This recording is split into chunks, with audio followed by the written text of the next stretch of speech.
Please be seated. Amy will be here in a few minutes.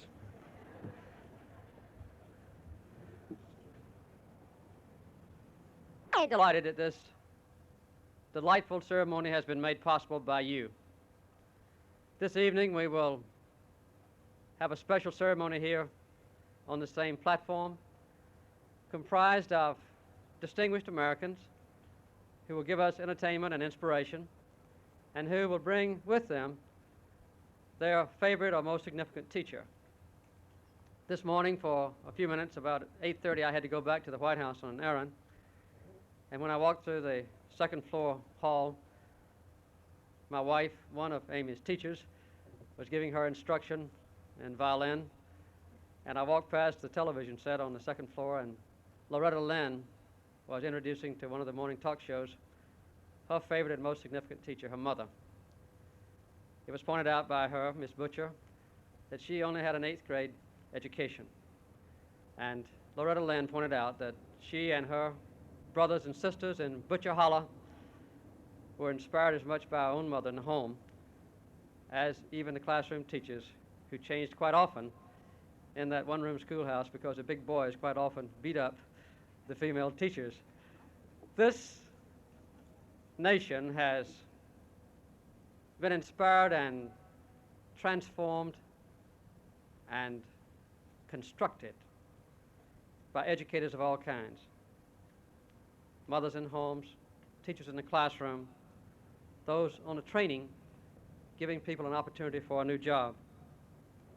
You and millions of others whom you represent have made this ceremony and this celebration possible. You've given of your time, your energies, your spirits. Some of you a major part of your own life. You've made a difference between victory and defeat for this new department, and victory and defeat for the quality of education now and in the future. You have a right to cherish this personal achievement and this personal victory which has been made possible for the rest of your lives. I congratulate you, and I thank you all. Because of you today, there is a full-fledged, cabinet-level Department of Education. And a chair in the White House, not many yards from here, in the cabinet room, marked Secretary of Education. And we have an outstanding secretary whom I'll introduce in a few minutes to fill that chair and to fill the responsibilities of this new job. Because of you, the voice of education, the concerns of education, the needs of education will now be more clearly heard and more clearly represented at the highest possible level of our government. For the new department, this day marks a commencement. It's a time to look not at our achievements of the past, which have been notable, but to look at what we can achieve and what we face in the future. Today, our nation is confronted with serious challenges. We are being tested, both overseas and here at home.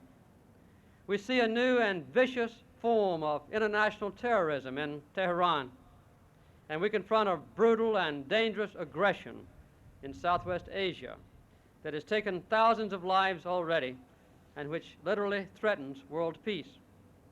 We are threatened economically as well by an excessive dependence on foreign oil and by a global inflation that results from that overdependence. Certainly these are awesome challenges, but this is not the first generation of Americans to face severe tests.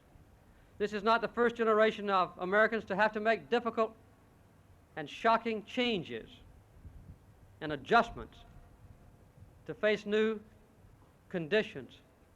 This is not the first generation to seek the new opportunities which have always accompanied change. Ours is a nation born in the rough and rugged wilderness, a nation that has endured a bloody and divisive civil war, the Great Depression, 2 world wars, and more recently, social and political changes and political shocks of both stunning dimensions and whirlwind speed to survive from one day to another. New settlements in this new land began to put aside a specific section of land and specific commitment of time on a personal basis